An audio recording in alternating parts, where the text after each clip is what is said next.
মূল্য কথাবার্তা তিনি রাখছিলেন, সময়ের স্বল্পতার কারণে ছাড়তে বাধ্য। এর জন্য মনের ব্যথা মনেতেই রাখেন। ফুটবে অনেক ফুল, একে একে দেখতে পাবেন রং বেরঙের বুলবুল। এখন আপনাদের সম্মুখে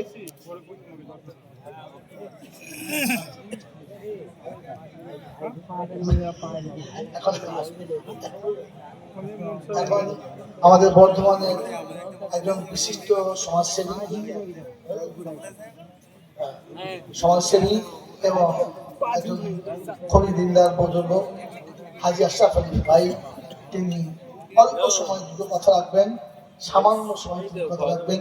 তারপরে আমাদের প্রফেসর সাহেব এসেছেন, ওনাকেও। এবং রাস্তায় এত জাম, প্রত্যেক সাথীর কাছে করজোড়ে অনুরোধ করছি, এমন সুন্দর রঙ্গমঞ্চ ছেড়ে কি করে যে আপনারা ওখানে দাঁড়িয়ে আছেন, এটা অবাক লাগছে, ভাবতে অবাক লাগছে যে এত বড় সুযোগ পেয়েও কেন হাতছাড়া করছি। সেখানে এবার মহতব্য বুজুর্গ প্রত্যেকের কাছে অনুরোধ যেন সকলে মেহেরবান দৃষ্টিতে চলে আসেন। এখন আপনাদের সম্মুখে